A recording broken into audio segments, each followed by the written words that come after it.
I paid for everything they had. They just didn't know it yet. My son slammed both hands on the table so hard the glasses jumped. He pointed straight at my chest and said, "You're a loser, Dad." Roland isn't. The whole restaurant went quiet. And then my daughter, Diana, my own daughter, started clapping, slow, deliberate. She looked right at me when she did it. Then she turned to Roland and said, "That's the kind of father I wish I'd had growing up." I didn't say a word. I picked up my cloth napkin, folded it once, folded it again, set it down next to my plate, and stood up. I adjusted my jacket, looked at each of them one at a time, and walked out. Behind me, I heard Beverly laugh, sharp and satisfied, like she'd been waiting 10 years for that moment.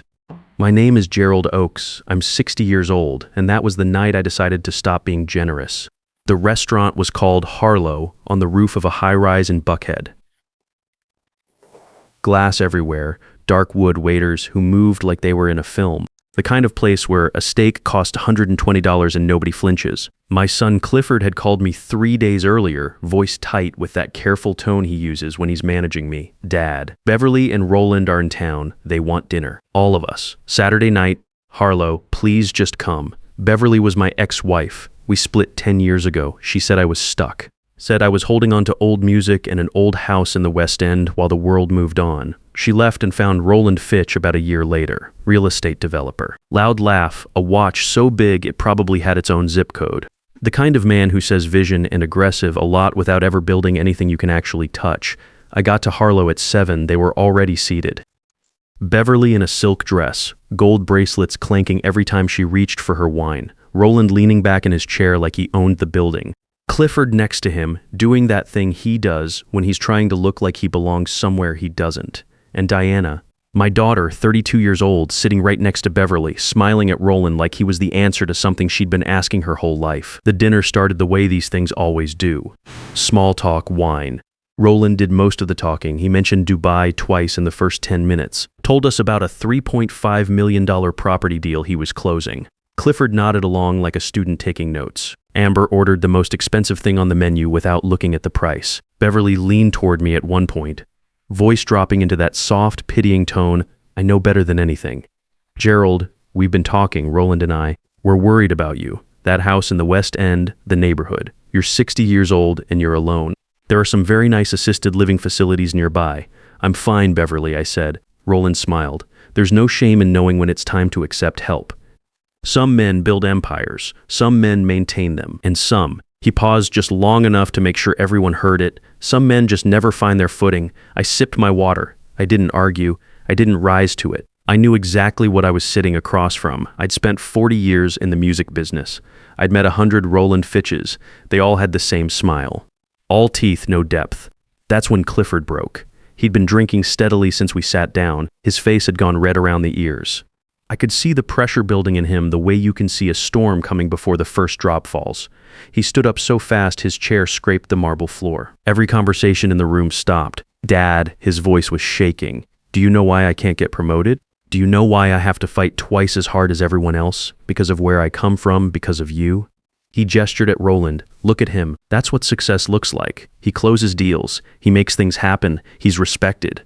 He turned back to me. His finger was pointing at my chest. "And you? You're a loser, Dad. You've always been a loser. That's why Mom left. That's why I'm stuck." The room was completely still, and then Diana started clapping. I looked at my daughter, the girl I taught to drive, the girl whose college tuition I paid, whose apartment in Midtown I'd been quietly covering for 4 years, whose car was registered under my company's name without her ever once asking where the money came from. She was looking right at me, clapping slowly, and then she turned to Roland and said those words.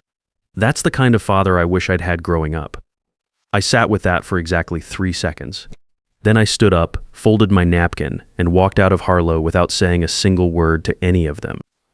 The valet looked at my jacket, looked at my shoes, looked back at the restaurant full of expensive people, and gave me the polite face that people give when they've already decided what you are. I didn't correct him. I just walked past the cars and turned right on Peachtree Street. I needed the night air. I needed to think, because what I was about to do had been sitting in the back of my mind for a long time, and Clifford and Diana had just handed me the reason to finally do it. 2 blocks north of Harlo, there's a plain gray building with no sign on the front. Looks like a storage facility. Most people walk past it without a second glance. I pulled a key fob from my jacket pocket and pointed it at the steel security door. It beeped once and rolled up. Inside was my 2025 Rolls-Royce Cullinan. Midnight black, $280,000 cash paid in full 3 months ago as a retirement gift to myself. I got in, pressed the ignition, and sat there for a moment while the engine settled into that low, quiet vibration that sounds less like a motor and more like something breathing. I didn't drive toward the West End. I drove north into Buckhead, past the pillared mansions and the boutiques, and pulled up to a glass tower with no name on the front, just a discreet address. My doorman Earl was already at the curb. He didn't look at me the way the valet at Harlo had. He looked at me the way people look at someone they know. "Rough night, Mr. Oakes." "You could say that, Earl." I took the private elevator to the top floor. The doors opened directly into my home, full-floor penthouse, floor-to-ceiling windows on every side. The lights of Atlanta spread out below me like something scattered and left to glow. My family thought I lived in the West End house. The house is real. I own it. But I use it as a recording studio. The acoustics in the main room are perfect, and the walls still smell like 30 years of music. What my family never bothered to ask was what had happened to my work after Beverly left. In 1983, when I was 18 years old, I took a $2,000 loan and co-founded Soul City Records out of a garage with 2 other men who believed in the same music I did. We were broke for a long time, then we weren't. We signed artists nobody else would touch, built a catalog that stretched across 4 decades. When the music industry started collapsing in the 2000s, Beverly watched the revenue drop and decided the ship was going down. She took her settlement and left. What she didn't see coming was 2016. Streaming changed everything overnight. That catalog I'd refused to sell, the one I held onto while everyone else panicked and liquidated, became the most valuable thing I owned. A Midnight Pillars track played during a Super Bowl halftime show 2 years ago. The royalties from that one night covered 6 months of operating costs. A soul ballad by Clara May that Beverly used to skip past on the car radio got sampled by a rapper last year and went to #1 in 12 countries. I own 50% of that master. My corporation, managed quietly by my attorney Albert Pruitt from a downtown office, brings in more before I finish my morning coffee than Clifford earns in a week. Before I even get out of bed, every time someone in Tokyo or London or Sao Paulo clicks play on a Soul City track, I get paid. Clifford didn't know any of this. Deanna didn't know. Beverly had built her entire new life on the assumption that she had escaped a sinking ship. She had left the king. I sat at my desk and looked at the city. I thought about Clifford's face when he pointed at me. I thought about Diana's hands coming together in that slow, deliberate clap. I thought about Beverly's laugh as I walked out. Then I thought about everything I had been doing for the past several years that none of them knew about. Clifford's apartment downtown, owned by my holding company, Oaks Legacy Holdings. He thought he had a great lease deal because of his credit score. He didn't know his name wasn't even on the primary lease agreement. The white BMW M5 in his parking spot, leased under my corporate name. He referred to it as his car to everyone he knew. Every month for the past 5 years, $4,500 had landed in his checking account from something I had named the Oaks Family Heritage Trust. I told him it was a delayed inheritance from his grandparents. He believed it completely. He called it old family money when he talked about it with friends. Deanna's apartment in Midtown, same structure. Her car, same arrangement. The MBA scholarship she was so proud of, the one she told everyone she had competed hard to earn, I had made 2 phone calls to get her into that program. She never knew. For 5 years I had been the silent engine behind their lives, and they had used the stability I provided to look down at me. I picked up the phone. Albert answered on the first ring. "I saw Harlo on your calendar," he said. "How bad?" Clifford called me a loser in front of a full restaurant. Diana applauded. There was a pause, not surprise, just the sound of a man who had known me for a long time, understanding that a line had finally been crossed. "Is it time, Gerald?" "It's time," I said. "Shut it all down tonight. I don't want to wait for business hours. I want the wheels moving before sunrise." "Understood. I'll start with the trust." "Start with everything at once," I said. "The trust, the vehicles, the leases, all of it. And Albert, there's one more thing I need you to handle first, the Fitch matter." "Yes," I said. "Tell me where we stand." 3 weeks before the dinner at Harlo, Albert had approached Roland Fitch as a potential investor. He introduced himself as a private wealth manager representing a client interested in the Dubai property deal Roland had been pitching around Atlanta's social circles. Roland was delighted. He sat Albert down in his glass and chrome office in Midtown and walked him through the entire structure, the investor pool. The projected returns, the offshore holding accounts, the fees, all of it. He talked for nearly 2 hours, and Albert let him talk because every word was being recorded on equipment that was fully legal under Georgia law. We had handed that recording to the FBI 6 days before the dinner. We didn't set a timeline for Roland's exposure. That part was out of our hands. But we knew it was coming, and we knew that when it came, it would come fast. Albert confirmed all of this on the phone that night. Then we went through the rest methodically. By 6 a.m. Monday, a recovery team would collect the BMW from Clifford's garage. By 8 a.m., the Oaks Family Heritage Trust would be formally and permanently dissolved. No more transfers. Diana's vehicle, leased under the same corporate umbrella, would be collected from her building at the same time. Both apartment leases, guaranteed by Oaks Legacy Holdings, would receive immediate termination notices citing the dissolution of the corporate guarantor. They would each have 72 hours to vacate. I hung up the phone and sat in the quiet for a long time. The city below me didn't know any of this was happening. It just kept glittering the way it always does. Clifford called me Monday at 10 in the morning. Dad, the car. It's gone from the garage. There's a notice here, something about a guarantor and a lease termination. I don't understand it. I think something happened with the trust account too. Nothing came through this morning. His voice was tight. Not frightened, annoyed. Like I had made a clerical error that was inconveniencing him. That does sound strange, I said. Can you call whoever manages the trust and get this sorted out? I have to get to work and I have no way to get there. I wouldn't know who to call about something like that, son. I said, guarantors and corporate leases. That's complicated business. That's for men who understand how these things work. I let a moment pass. Maybe try Roland. He closes $3.5 million deals. I'm sure a man like that can sort out a car before lunch. Silence on the other end. Dad, this isn't funny. I'm not laughing, I said. I have to go. I set the phone down. Diana called an hour later. Her tone was different from her brother's, less demanding, more unsteady. She said her debit card had been declined at a coffee shop. Said she'd checked her account and barely anything was there. Said there was a letter on her door she didn't understand, something about her lease being terminated. Her voice had that thin, high quality that comes when someone is trying very hard not to fall apart. Dad, I don't know what's happening. Everything seems to be going wrong at once. Can you help me figure it out? I thought about her face at that table. The slow clap. The smile she gave Roland when she said those words. I think this is something you need to work through on your own, I said quietly. I have to go, Diana. She started to say something else. I ended the call. By early afternoon, I knew Clifford had gone to Roland's office. He didn't tell me directly. Beverly told me later, piecing it together through tears. Clifford and Diana had shown up together at Roland's building in Midtown, walking through the lobby like they still had somewhere to be. They found Roland at his desk, feet up, phone to his ear, the picture of a man in control of everything. Clifford told him about the trust. Told him it had been dissolved. Told him the car was gone and the apartment lease was being terminated and that he had $14 in his checking account and didn't know what to do. Diana stood beside him, arms crossed, waiting for the man she had applauded 2 nights ago to fix the problem the way winners fix problems. Roland took his feet off the desk. I knew exactly what happened in his mind in that moment because I had spent 40 years watching men like Roland operate. A man running a fraud doesn't hear the trust fund was dissolved and think family drama. He thinks threat. He thinks someone knows. He thinks the quiet money behind the scenes just made its first move. Roland didn't see a grieving son and a confused daughter standing in his office. He saw a signal. He thought I had found him out. He thought my cutting off Clifford and Diana was the opening move of a man who was about to freeze every asset connected to his name. He told them he couldn't help.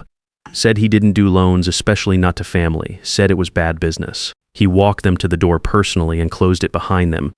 By that evening, his closet was empty. His suitcases were gone. The accounts he had spent 2 years building in Beverly's name had been drained to zero. Roland Fitch, whose real name the FBI would later confirm was something else entirely, was on a plane before midnight. He left Beverly holding everything. Beverly called me that same night. I almost didn't pick up. But there was something in the frequency of the ringing call after call with no pause between them. That told me this wasn't the kind of angry call I was expecting. I let it ring 4 more times, then I picked up. Gus. Her voice was barely recognizable, raw and gulping like she was fighting just to get air in. Gus, you have to help me. He's gone. Roland is gone. I stood up from my chair. What do you mean gone? His closet is empty, his suitcases, everything. I woke up this morning and he wasn't here and I thought maybe he went for a run, but his car was gone too. And then the bank called, and then another bank, and now there are police officers in my living room walking around and asking me questions I can't answer. I kept my voice calm. Beverly, slow down. Why are police there? What came out of her over the next 10 minutes was almost too large to process in real time. The house she thought was paid off in cash was not paid off. It was mortgaged, and they were 6 months behind. The accounts she believed were joint investment accounts were registered entirely in her name. The contracts she had signed over the past 2 years, the ones Roland told her were standard tax shelters for high net worth individuals, were the backbone of a Ponzi scheme that had been running across 2 states. The investors who had been wiring money into those accounts thought they were funding a Dubai real estate development that did not exist. One of those investors, a man from Chicago with the right connections, had contacted the SEC 4 weeks ago. Roland had known the investigation was closing in. He had stayed anyway because he still had one more play he wanted to make. Then Clifford walked into his office that afternoon and told him the silent money behind the family had just been switched off without warning. Roland didn't wait another hour. "Gus," Beverly whispered, and her voice dropped so low I had to press the phone tight to my ear. "They're telling me the company is in my name. All of it. The accounts, the contracts, the investor documents. He put everything in my name and I signed it because he told me it was normal. He told me I was his business partner. He told me I was part of something real." She was crying so hard the words kept breaking apart. "He set me up, Gus. He used me as the face of the whole thing, and then he ran and left me standing here with police officers going through my laptop." I said nothing for a moment. I was connecting things that had been separate pieces until right now. 3 weeks ago, Albert had approached Roland as an investor. 6 days ago, we handed the recording to the FBI. Roland had stayed calm through all of it because he didn't know who had tipped anyone off.